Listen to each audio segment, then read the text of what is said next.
జగన్ కు ఏపీ ప్రభుత్వం భయపెడుతోందని retired IPS AB Venkateswararao చేసిన ప్రకటనకు సోషల్ మీడియాలో ఎక్కువ పాజిటివ్ స్పందన వస్తోంది. జగన్ కు ప్రభుత్వం భయపెడుతోందన్న అభిప్రాయం ఏర్పడుతోంది. ఈ వీడియోని చివరి వరకు చూడండి. Please like, share and subscribe to our channel. ఆంధ్రప్రదేశ్లో కూటమి ప్రభుత్వం అధికారంలోకి వచ్చిన తరువాత గత ప్రభుత్వ వైఫల్యాలు, అక్రమాలపైన తీసుకుంటున్న చర్యల వేగంపైన భిన్న రకాల చర్చలు నడుస్తున్నాయి. ముఖ్యంగా మాజీ ఐపీఎస్ అధికారి ఏబీ వెంకటేశ్వరరావు వంటి వారు బహిరంగంగానే అసహనం వ్యక్తం చేయడం, వివేక హత్య కేసు, రఘురామకృష్ణమరాజు కస్టోడియల్ టార్చర్ వంటి సున్నితమైన అంశాల్లో జగన్ పాత్రపైన ఉక్కుపాదం మోపాలని డిమాండ్ చేయడంతో సోషల్ మీడియాలో కొత్త వాదనలు మొదలయ్యాయి. ప్రభుత్వం జగన్కు భయపెడుతోందా అనే డౌట్స్ కూడా కొందరు లేవనెత్తుతున్నారు. ముఖ్యమంత్రి చంద్రబాబు నాయుడు రాజకీయం అంటే కక్ష సాధింపు కాదని, చట్టబద్ధత అని బలంగా నమ్ముతున్నారని టీడీపీ వర్గాల వారు అంటుంటారు.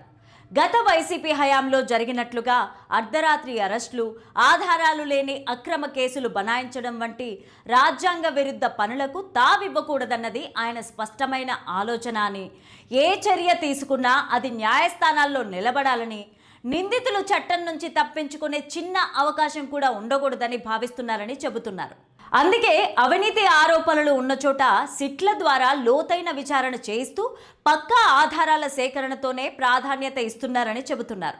కేసుల విచారణలో జరుగుతున్న ఆలస్యాన్ని కొందరు భయంగా చిత్రీకరించే ప్రయత్నం చేస్తున్నప్పటికీ ఇది నిజానికి నిందితుల చుట్టూ చట్టపరమైన ఉచ్చును పటిష్టం చేసే వ్యూహమని టీడీపీ వర్గాలు సమర్థించుకుంటున్నాయి. అదే సమయంలో జగన్మోహన్ రెడ్డినే భయం నీడలో ఉన్నారని అంటున్నారు. ఒకప్పుడు రాష్ట్రమంతా పర్యటించిన ఆయన ఇప్పుడు వారంలో కేవలం 2 రోజులు మాత్రమే ఏపీలో కనిపిస్తూ మిగిలిన సమయం అంతా కూడా బెంగళూరు ప్యాలెస్లోనే ఉంటున్నారని అంటున్నారు. గతంలో గర్జించిన వైసీపీ సీనియర్ నేతలు సైతం నేడు బయటికి వచ్చి మాట్లాడడానికి సాహసించడం లేదని, ఇది వారి భయాన్ని సూచిస్తోంది అంటున్నారు.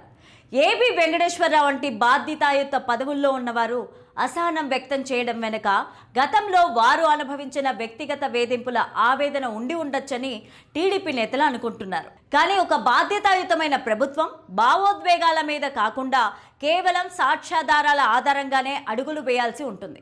విచారణలో ఎక్కడ చిన్న పొరపాటు జరిగినా అది నిందితులకు పొలిటికల్ ట్రాప్గా మారి వారు బాధితులుగా చెప్పుకునే అవకాశం ఇస్తుంది.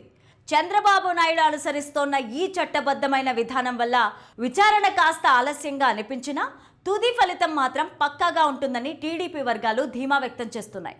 తప్పు చేసిన వారు ఎవరైనా చట్టం నుంచి తప్పించుకోలేరనే భరోసాను ప్రజల్లో కల్పించేందుకు ప్రభుత్వం క్షుణ్ణంగా కసరత్తు చేస్తోంది. ఇది భయం కాదు, వ్యూహాత్మకమైన మౌనంగా టీడీపీ వర్గాలు కవర్ చేసుకుంటున్నాయని అంటున్నారు. ఏపీ ముఖ్యమంత్రి నారా చంద్రబాబు నాయుడు స్వగ్రామమైన నారావారిపల్లెలో సంక్రాంతి సంబరాలు అంబరాన్నంటున్నాయి. ప్రతి ఏటా మాదిరిగానే ఈ ఏడాది కూడా చంద్రబాబు తన కుటుంబ సభ్యులతో కలిసి పండగ జరుపుకోవడానికి సోమవారం సాయంత్రం గ్రామానికి చేరుకున్నారు. ముఖ్యమంత్రి రాకతో ఊరంతా పండగ కల సంతరించుకుంది. నారా, నందమూరి కుటుంబ సభ్యులు ఒకే చోటు చేరడంతో గ్రామంలో సందడి వాతావరణం నెలకొంది.